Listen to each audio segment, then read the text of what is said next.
Listen to the people, listen to humanity, listen to the Parrot, Parrot TV, Parrot TV, Parrot TV, Parrot TV, Parrot TV, Parrot. Listen to the people, listen to humanity, listen to the Parrot, Parrot TV, Parrot TV, Parrot TV, Parrot TV, Parrot TV. Listen to the people, listen to humanity, listen to the Parrot, Parrot TV, Parrot TV, Parrot TV, Parrot TV, Parrot TV, Parrot TV, Parrot TV, Parrot TV, Parrot TV, Parrot TV. The Literary Corner, brought to you by New York Parrot TV, the voice for humanity.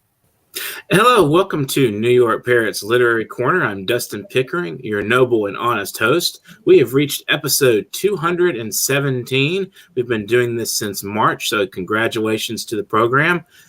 Today, we have Catfish McDaris, whose most infamous chapbook is Prime with Jack Micklin and Charles Bukowski. His best readings were in Paris at the Shakespeare and Company bookstore and with Jimmy, quote-unquote, the ghost of Hendrix, Spencer, in NYC on 42nd Street.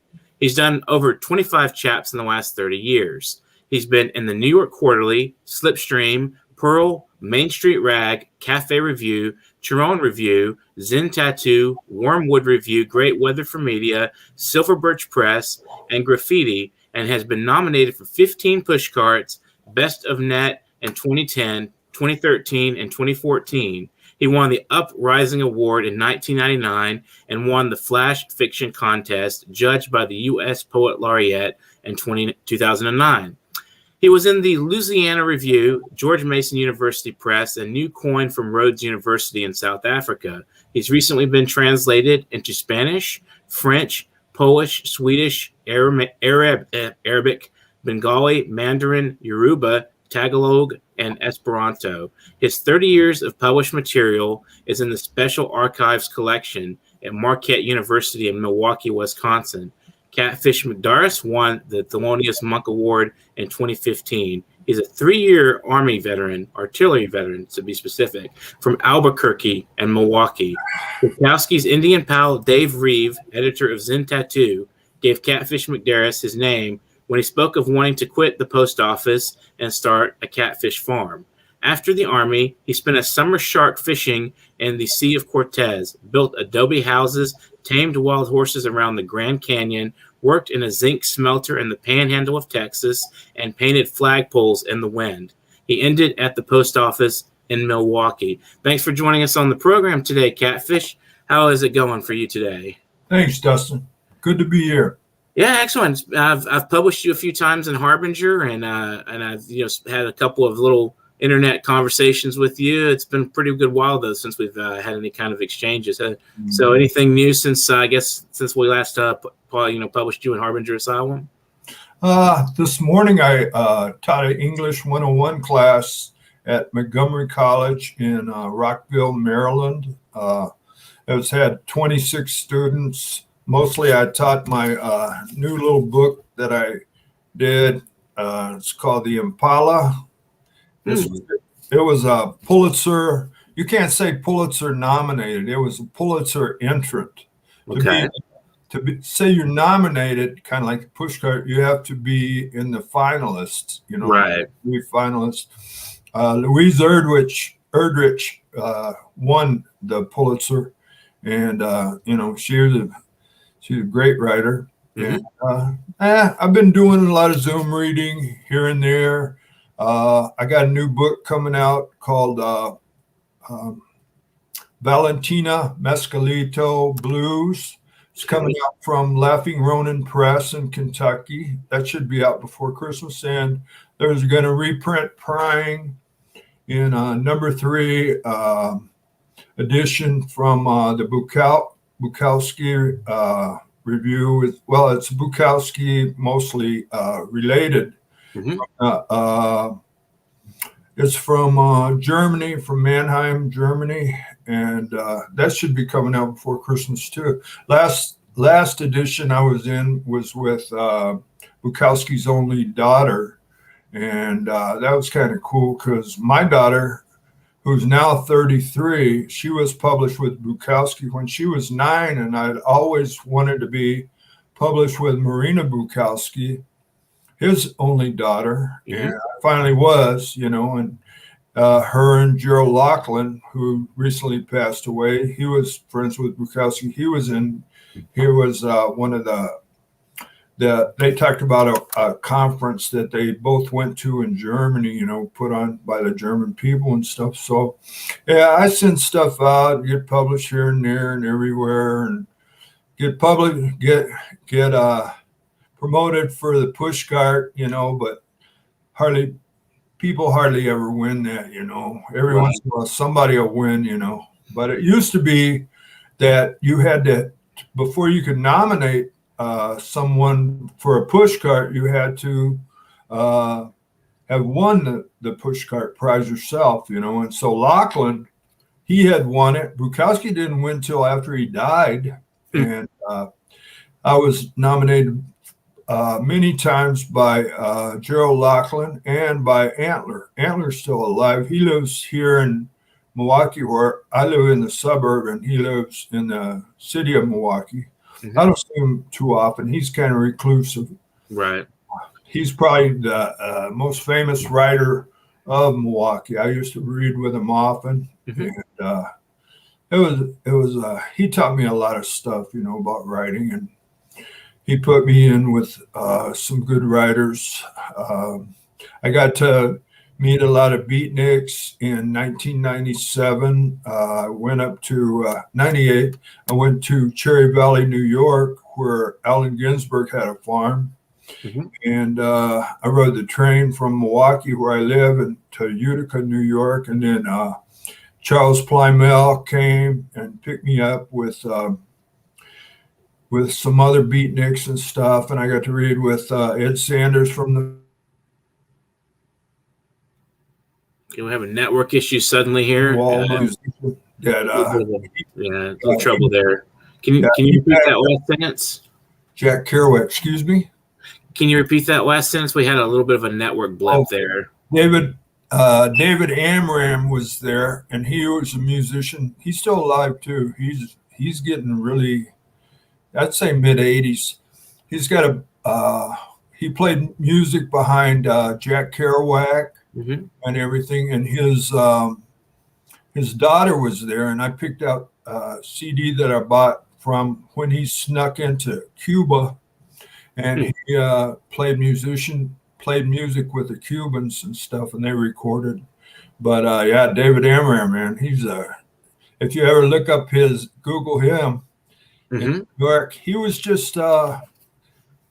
just back in a reading thing with my buddy George Wallace in New York City.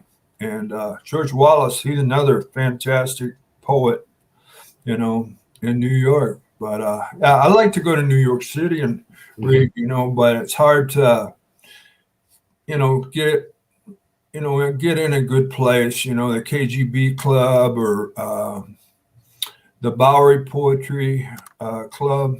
I read in front of there with another poet, so we could say we read at the Bowery, but we weren't inside, we were just reading out on the street and stuff. Guess it's an unofficial honor. So we read on the street, the 42nd Street reading, that was fun, man. We read, it was right off Times Square, and this guy, Jimmy, he could play almost anything Hendrix wrote, or played.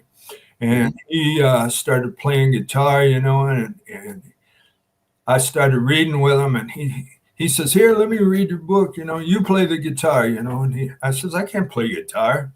Gave it to me. He says, just play like you got Jimmy, and I got some recordings, And he says, "Now play it with your teeth and all this stuff, And people were coming. My wife was like, "Oh man, you get us thrown in jail, But we had a great time. Nice. Yeah. Are you familiar with the poet T. Kilgore Blake? Oh yeah. I got a book by he's a real good friend of mine, Robert Zoski, that lives in northern Wisconsin. Yeah, I just got a book from him not long ago, Kilgore's Blake. Yeah, he's from Michigan, isn't he? Yeah. Sure. Yeah. Peninsula. Yeah, I got a book from him. Yeah, he's a great writer, you know. Yeah, I'm familiar with Robert's work as an editor. Blake sends me like all kinds of books from him, and I'm really impressed. I mean, I generally look through it, and I'm impressed with the presentation. I'm impressed with the work I read, and the visuals and everything combined are really excellent. And you know, I've never could figure out how to get a hold of him and talk to him or like write to him or anything. But I do know that, I mean, I really respect what he's doing. It's, you know, it's quite it's really beautiful, really. All you got to do is give me your email, and I'll give you his email. Sure. I was in touch with Robert about a week ago, you know, and I can put you in touch with him easy. He's got some. He runs a tourist inn up in close to Green Bay, and yeah, he's a real good friend of mine. He used to, let's see, he ran the Lowdown. Yeah. 2013, 2014 Lowdown, and now he's changed and he's got Clutch. Right. And I'll be in that Clutch 2020. I got 21, 20, and I'll be in the 22. I just sent him some. He wanted to be interviewed. You guys could hit it up great with him, Robert. He knew Wavy Gravy from the Woodstock fame. You know the Wavy Gravy? I don't think so. If you ever watch the movie Woodstock, he was like one of the main guys. He was one of like Ken Kesey boys and stuff, and with the Grateful Dead. And he was Robert was also like a writer with Chicago, some of the Chicago newspapers and stuff. I mean, he's a great writer. You know? He's a good fisherman too. Yeah. So what level, I mean, it's kind of a broad question. How much do you think the cultural of the 60s, the hippies and all the, beatniks and all this combined, how much of that still resonates today with people? And do you think there's a need maybe for something to refresh those ideals? Well, I think I'm a little bit, I'm 68. So I'm a little bit too young for being a beatnik, but I was a hippie all the way. You know, as soon as we took my brother out to Oakland to go to Vietnam, and I almost got sent to Vietnam. I just missed it. But this girl in Haight-Ashbury, man, she handed me a flower, and she's wearing this tie-dyed shirt with no bra, man. And I'm just like, whoa, that's it, man. I started growing my hair out from then on. I was about 14. And, I had my ponytail and long beard and all that, but I had to go in the Army and stuff. But anyway, the hippie, I wasn't so much a deadhead, though. That's one of the hippie things that, people are still surviving with that deadhead stuff. But, with Jerry Garcia dead and stuff, it's not really that much out there. But I think that the hippie, I can't say free love or anything, but I think it still survives. I think there's still old beatniks that people, people use as idols and stuff like that because, they were free. I thought I saw Wang Ping. Did you interview Wang Ping? Yeah, I talked to her. She was on another show. And I never met her before, but I have some Chinese people. I had a Chinese Nobel laureate, and he knew Wang Ping, and he had told me about her. And then I met her we were both on the same show, and she started telling me about when she took Ginsberg to China, and she took him to Tibet.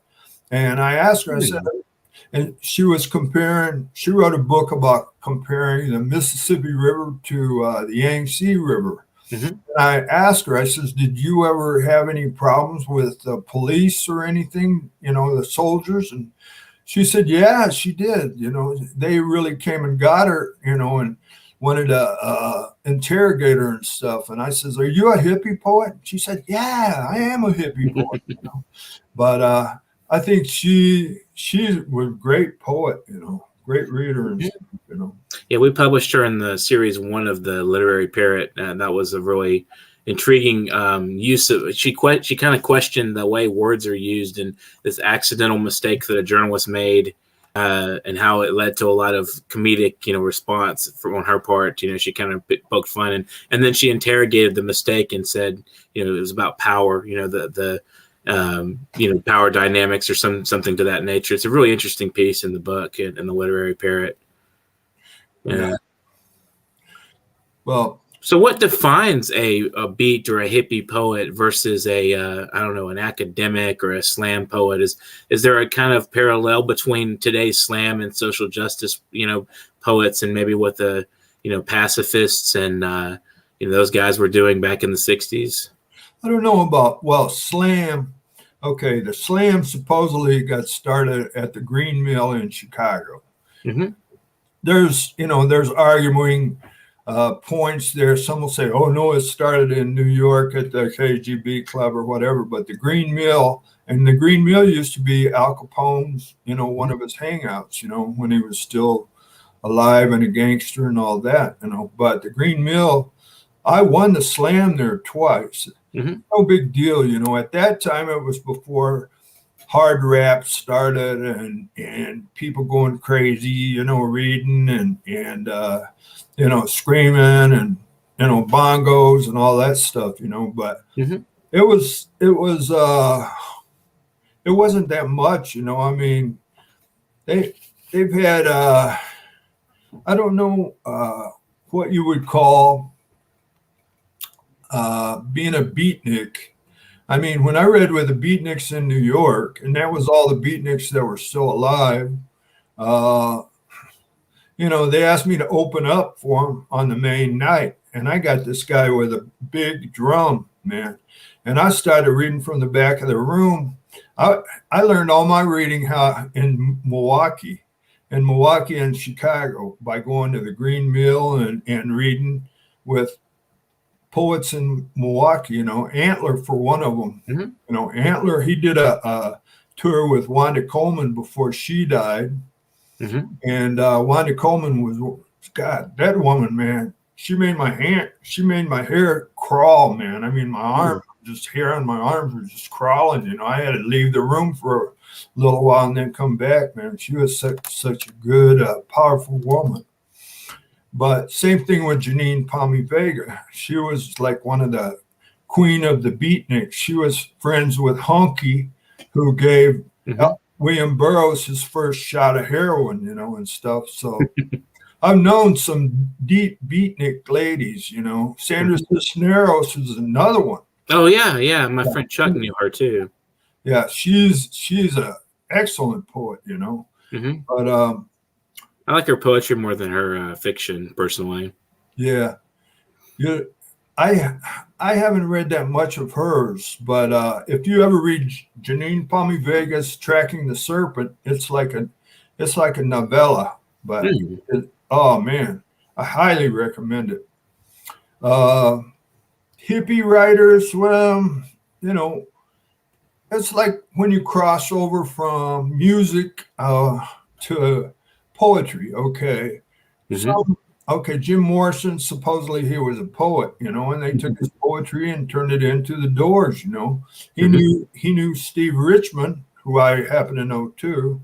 Oh wow. Before he died, but Steve Richmond was friends with Bukowski, and they all knew Book because Steve Richmond had like kind of like William Burroughs, he had like an allowance, not a big allowance, but a few $100s, where he didn't have to work, and he stretched it. He had a house out down on the beach, I don't know if it was Long Beach, but somewhere down on one of those beaches. But, Jim Morrison went there, Steve Richmond went there, Bukowski went there. They all knew Book, Sean Penn, Madonna, all of them, But where do you cross, between music and, look at Bob Dylan, They say he's a poet.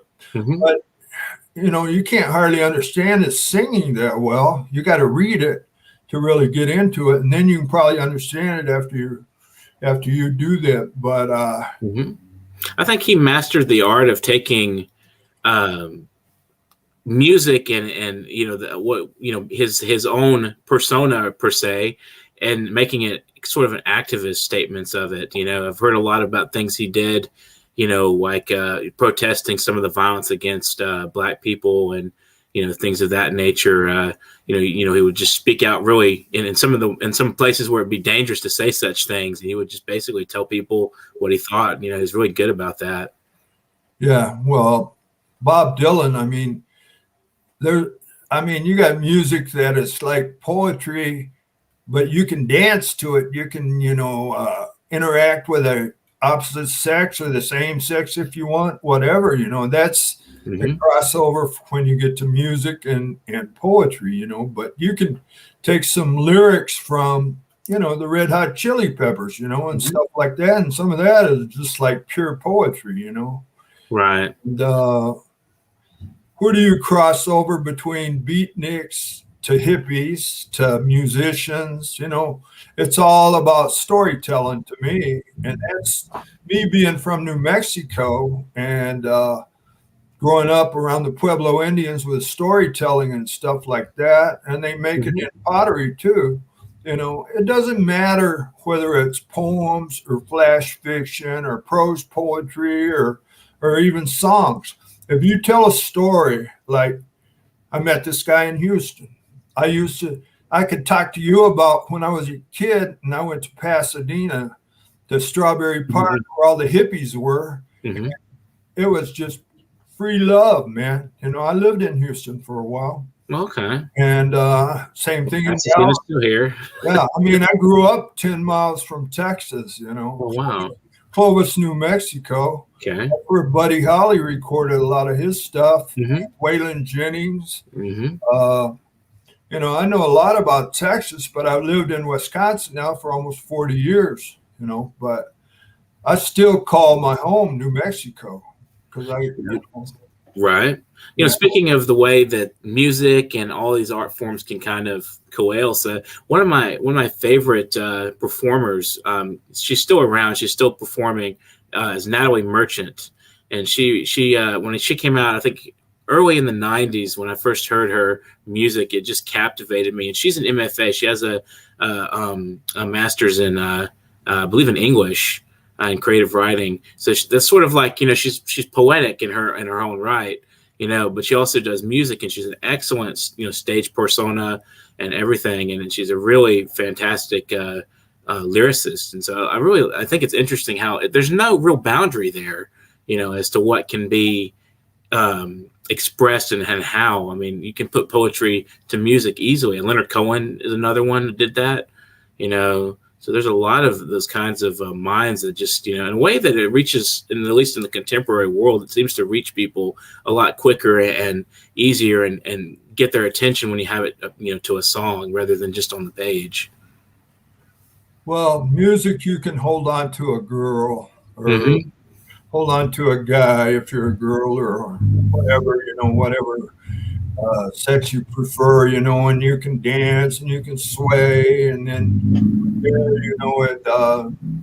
it leads to romance, or non-romance. Very social. Yeah, but poetry, it kind of maybe it's closer to being academic. The teachers that you don't see a class, you have English 101, like I was teaching this morning. There was 26 kids there, and I read 2 of my stories and a couple poems, and some people, ask, questions about how do you, one young Black man, I think he had an African name, he was asking me, how do you know when you're ready to send a poem out to be published? I said, do you enjoy it? I said, write it for yourself first. Write something that you enjoy. You're your main audience. And if you enjoy it, then mail it out somewhere, and if you get a reject, well, either fix it up, save it, and something else will come along. Just keep writing, keep reading, and keep mailing it out. But now you got a computer. It's so easy to you don't have to wait around in the mailbox for a SASE, sending it out and Right. waiting for the mailman to come, waiting on the mailman. But well, speaking of waiting, we're going to take a real brief break, and then we'll come right back with some of your poetry from your new book. So enjoy this break, viewers, and thank you for watching. I'm at that age where I appreciate every sunrise, sunset, and all the hours in between. The age that causes me to notice the rhythmic timing of each breath. A reminder to thank God for granting me another day. I'm at that age where joints begin to stiffen, and maybe I don't move as fluently as I did at 22.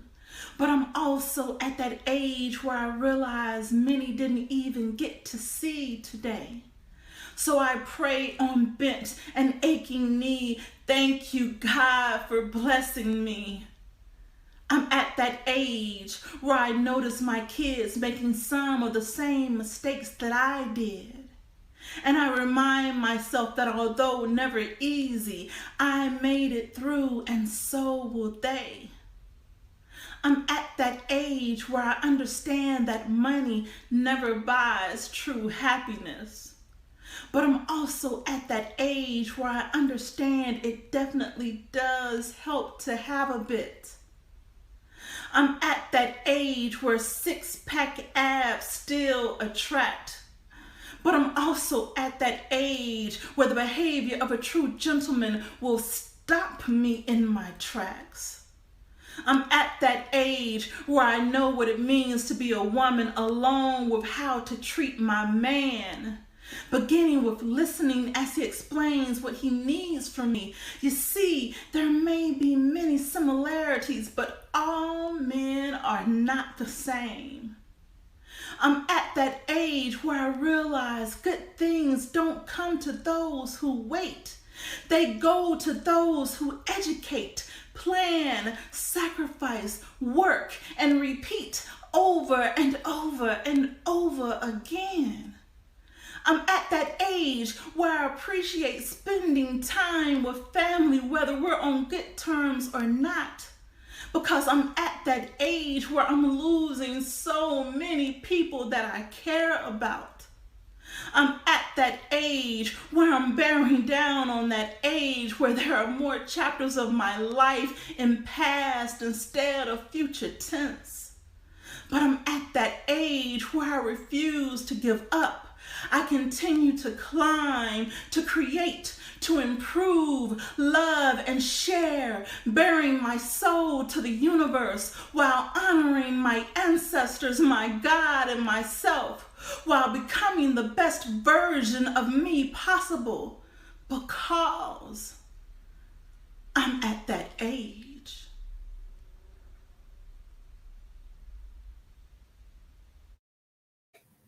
Wow, Dion Hunter there with a wonderful spoken performance of her work. I love her style there, her leopard jacket there. It's really wonderful. We had a caller through the break. I'm going to pull this caller up here and see what she has to ask. So, caller, tell us your name. I'm Melissa Chappelle. Melissa Chappelle, what question do you have for Catfish? First, I'd like to say hello to Dustin and hello to Catfish. It's been a pleasure listening to you. Well, thank you. I was wondering, Catfish. I'm new to the literary scene, but I've noticed a very strong run of social justice poetry, and I was wondering if you think that this movement is going to hang around, or if you think it's something transient, or if it's with us to stay. Good question. Could you understand what she said, Catfish? not kind of. What she asked is she said there's a strain of social justice poetry that's being popularized, and she wanted to know, do you think that is a transient trend, or if it's something that it's with us to stay?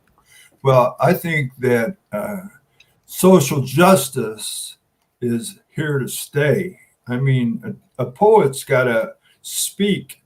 You know? I wrote a little chapbook called "Impeach the Motherfucker." And you know what it was about too? It was about Donald Trump. So, I can't take that son of a bitch, man. I can't believe people still think he's a fucking president. I can't believe fucking Trump isn't in prison, man. I just can't stand it, man. I'm 68 years old. I got an honorable discharge that was signed by Richard Nixon. Donald Trump, man, he shouldn't be alive, man. He's telling people to drink fucking Mr. Clean to get rid of the COVID. And no, man. There ain't no way, man. I go to the VA hospital. I'm 30% disabled vet, man. I get all my medical at the VA hospital here in Milwaukee. They had Donald Trump's picture up there, and the vets wouldn't even sit under it, man. They took it down as soon as he could, you know. And no. And I heard he was not very popular with a lot of military people. He wasn't popular with anybody. I don't know how people still believe in him and think that Biden didn't win, you know, and all that shit January 6th. And I don't understand it, you know. I would leave this country if I could, you know. You think there's a kind of a devolution in our culture and social bearing that led to that? I mean, he won the first time. I guess people wanted something different, and then it didn't work out for us very well, obviously. And so he moved on to possibly, we elected him out. I'm just, curious what you think of how he managed to get in the first place. Well, I can't believe that he beat Hillary Clinton. You see this little, it's on the other side. This little button on the top of my hat. That's from the 1st Armored Cavalry. That's where I was in the artillery. And I don't know if you remember the movie Apocalypse Now, where Robert Duvall was seeing the helicopters coming in with a napalm.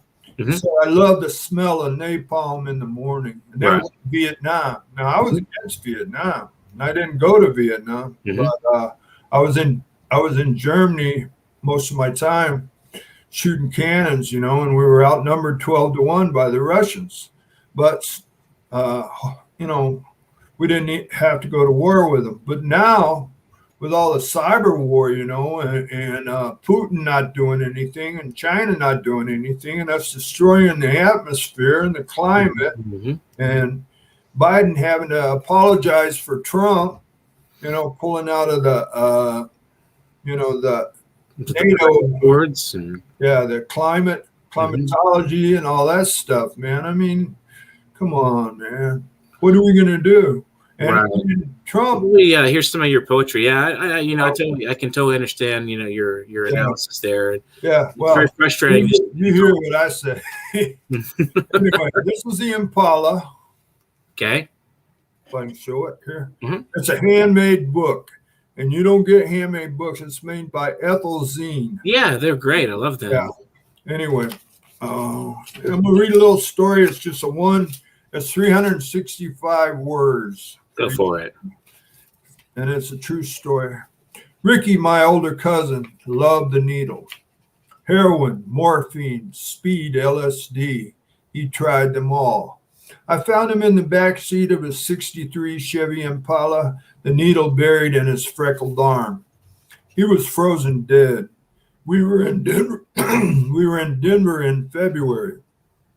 I took him to a bench in front of a hospital near Larimer Square and bundled him up in his favorite Navajo blanket. It was just before the sun rose above the Rocky Mountains and before the cameras were all placed in all the strategic locations. Ricky was my hero, but even heroes go down dark paths. I called his father in New Mexico. He told me he'd take care of the funeral. He said Ricky would have wanted me to keep the car. I drove up Lookout Mountain and looked at all the white crosses and plastic flowers that showed where dead folks met gravity death down a steep drop. Coors Brewery was below. None of the Mexicans would drink that horse piss Adolf Coors refused to hire Mexicans, so everyone drank beer from Milwaukee.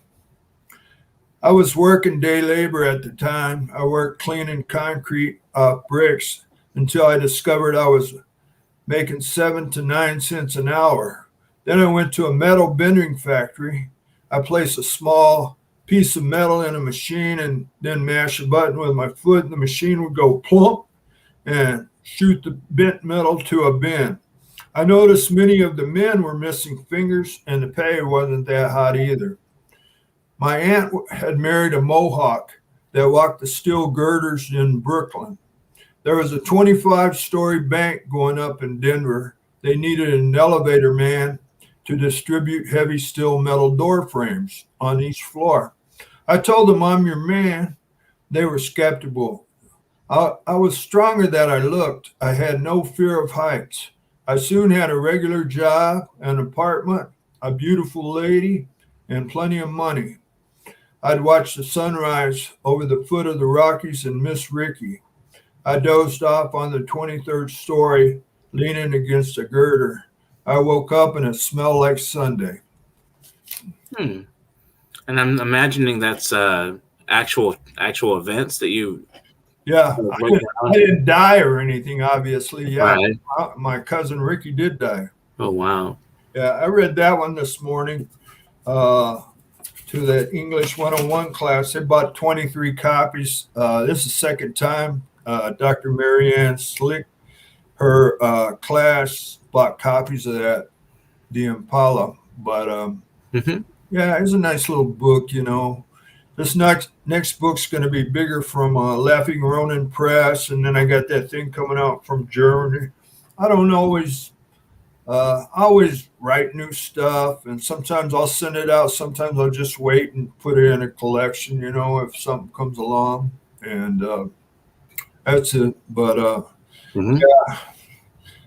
yeah, when you ask me about, you know, if you ask me about academic poets compared to, you know, beat poets or street poets or bootniks or, you know, all that, academic, the MFAs, you know, most of them end up teaching, you know, and they have jobs and they teach. And some of them, they say, if you teach it, you can't write it. There's a lot of teachers that are real good writers, though. Yeah, they are. Yeah, definitely. I mean, I don't hold anything against them. You know, I said, my daughter, she has a double master's degree. She's a cop, you know, but yeah, you know, what can an MFA or any kind of literature degree or creative writing degree, what do you think they can offer, you know, a poet or a writer that just simply sitting down with experience reading and writing yourself couldn't offer? I don't think that to me, I've only taken one writing class, and it was one class, you know, since there was a guy here in Milwaukee, you know, I went over to the Alverno College and I took like a writing class, you know. This guy, man, I sat through his class and I thought, what the hell am I doing here? You know, he can't teach me writing. Whatever he teaches me, I'm going to have to unlearn it, you know, right away, you know. I mean, if I want to learn writing, I'll grab a Bukowski book and see how he wrote it. And then I won't copy Bukowski, but I'll at least have somebody that kind of leads the way, you know. You go into a course and you have to write something on demand, you know, for a teacher. I don't think there's any way that they have any more intelligence than you do, you know. And as long as you're working you're a working poet, a working writer, you're sending stuff out. You used to be the SASC in the envelope, self-addressed stamped envelope, and getting your addresses from God knows where, a library or, you know, poets, you know, workshop or whatever, you know. But now being online, you have to cross between digital and you have to cross between like us talking right here, or you have to have print. Some people, they want all print. Now it's getting, the thing that I kind of do not like is submission fees. I hate to pay a submission fee, but, and then, or if you get, say there's no submission fee unless it's a contest. And the contest, well, how do you know who picked your stuff? Did you get picked because your submission fee or what? Okay, prize money. Well, let's see. Are they going to give you some prize money, or what's going to happen there? And then how about the other point of view, that you write for somebody and they go ahead and accept your writing, and they put it in a print magazine, which is pay on demand, and you have to go pay for your magazine to get, your shelf. You want to put it on the bookshelf, well, you have to pay for it, So it's a changing scene. I have my 30 years of archives at Marquette University here in Milwaukee. And I talked to the special archivist. She was a big shot at the Iowa Writers School, and stuff like that. And she's got all her PhDs and MFAs and all that. Anyway, she told me that having digital writing is the same as print writing. She said, in fact, digital writing is more important than print. She says, I can buy books in print, but in digital, it's a lot easier for them to be read, and they'll spread more than somebody going to buy your book in a print book. But the writers, a lot of the older timers, they want to have that book sitting up on the shelf, that you say, there's my book, I wrote that, hey, it's on the spine, it went from staple bound to thread bound to full, to having like a spine and having a book and anthology and all that, but now you can just have it in the internet, you can have an internet e-zine or whatever.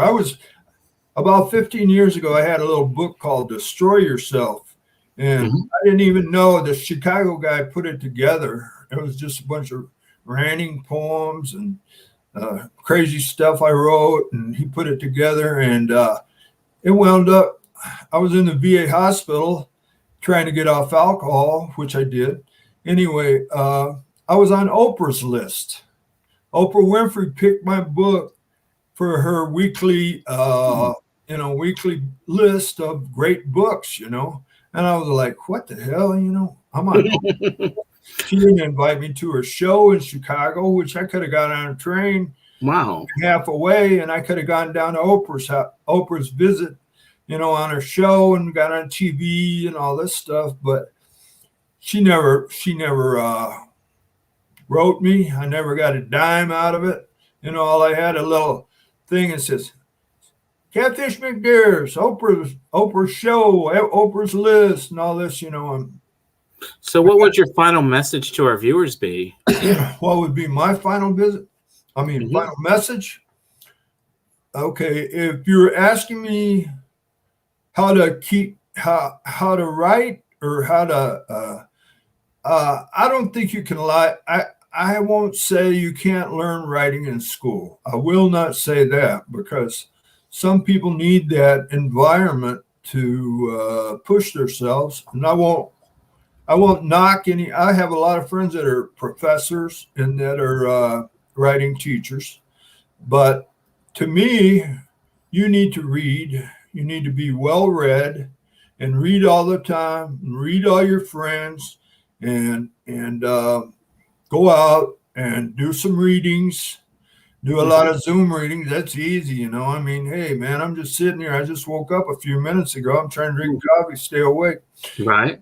Do a lot of Zoom readings, and you can go on the road and read. You can find all these poetry clubs to read at.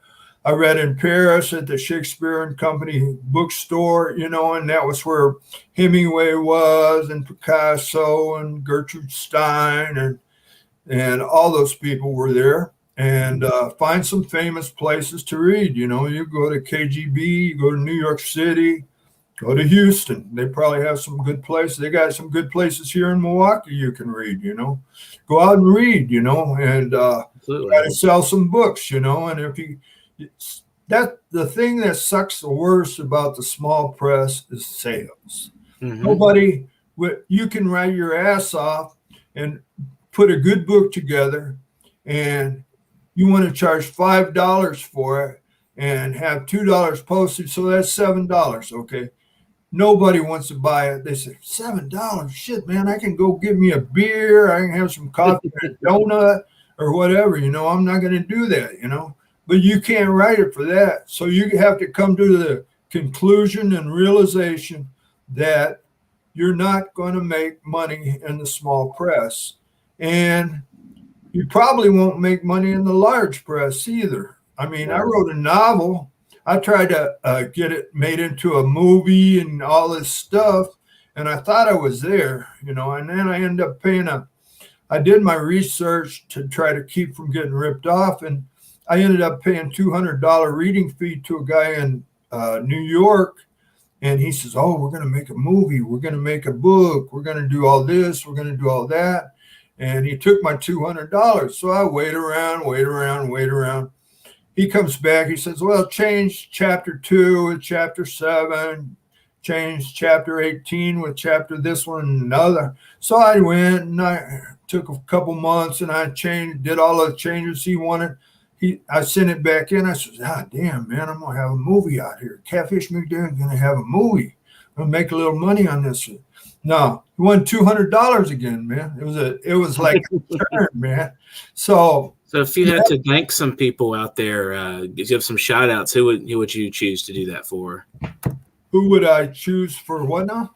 To thank, or to, you know, if you want to thank some supporters or some friends or family that supported you over the years, who would you do that for? Well, my mother was a mobile librarian. We'd go to all the Indian reservations, Apache reservations. They got the Mescalero and they got the Chiricahua in New Mexico. We'd go to the Navajo reservations around Gallup. We'd go to Pueblo reservations in northern New Mexico.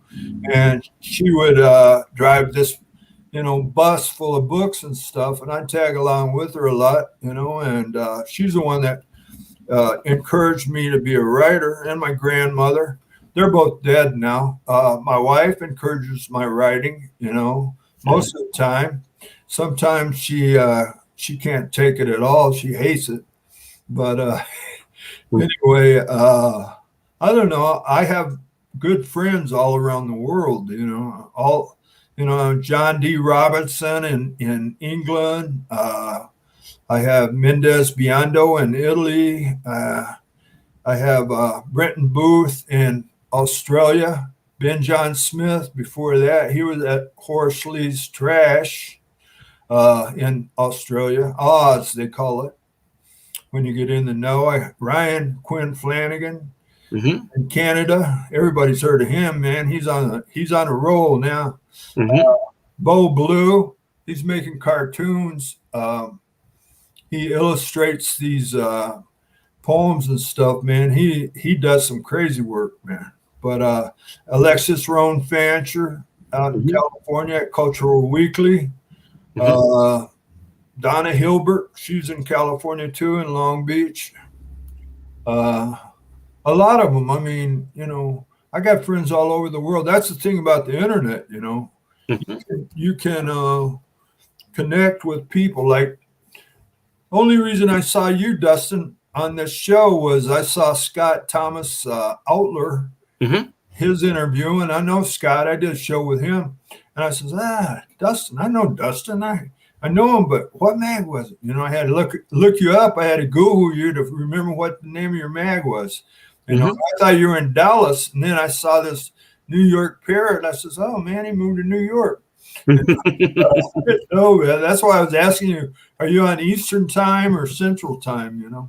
But well, thanks for joining us on the program today. You're welcome. Wonderful and pleasant talking with you. I got a lot of interesting thoughts, and I love what you read, and it's been wonderful talking with you. So hopefully you'll have a good afternoon now that you're waking up a little bit, getting things geared up. Yeah, I got all my maple leaves raked for one more day. And today was poetry day. This morning at 9:00, I was in Maryland. Now I'm in Houston. So, I had a good time, man. Thanks, Dustin. And I'll connect you with Robert Zoschke. I'm going to tell him to contact you because he wants to do an interview. And I just told him about this Fevers of the Mind. I just had an interview there, and Robert was going to contact him. He's having some trouble with his hip or something like that, but the tourists are all up there in northern Wisconsin, seeing all the leaves change and all that stuff. So he'll be shutting down a little bit from his tourist hotel there and stuff. And he knows T. Kilgore Splake really well, more than I do. Send me a book. I still got to read it though. Excellent. Well, you guys have out there viewing. I've been watching the New York Parrot Literary Corner. We had Catfish McDaris today.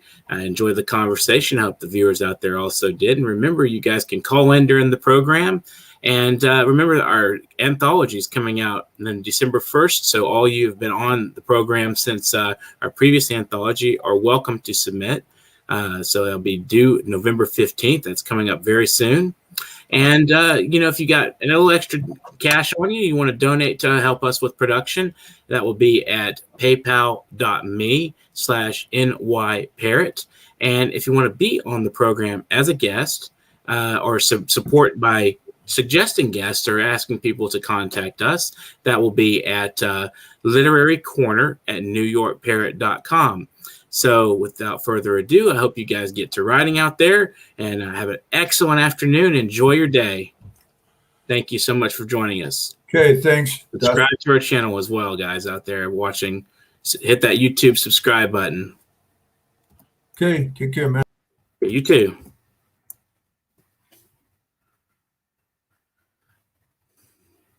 Today's program had Catfish McDaris, and I believe production has... We've had some glitches here, so we're just want to remind everybody out there still viewing that we have the anthology coming out again as of December 1st. Get your works to us by November 15th. You can email me at literarycorner@newyorkparrot.com. And we're having a tech issue here. I'm just going to talk until we can end the program so that way it doesn't go out and you're not sitting there staring at a blank screen. So, thanks to Melissa Chappelle for calling into the program. I want to remind viewers that you guys can call in or you can leave comments during the program anytime you'd like. You can also, if you want to send me an email or a Facebook message with any kind of question about the program, about the anthology, just remember, if you have been invited, we'll get in touch with you by email. If you've been on the program or have been published at the New York Parrot website, then that's where you want to reach with us. If you've been a guest since March, or if you have published on the New York Parrot website, those are the guys we're looking for. So please do not submit or ask questions unless we reach out to you in that regard. It's very stressful sometimes to get a lot of questions on an anthology. I just want to remind everyone that we're looking for a very specific audience for this book, and it's been a wonderful, wonderful journey with this program. This was episode 213, I believe, with Catfish McDaris. We had a wonderful talk on, the poetry scene, the changes from the hippies to now, which seems like the, cultural environment is very different. Remember, that the hippies were very individualistic. The beatniks were very individualistic, and they were, fighting authority and fighting the war and, trying to get the establishment to listen. And we're still doing the very same thing here.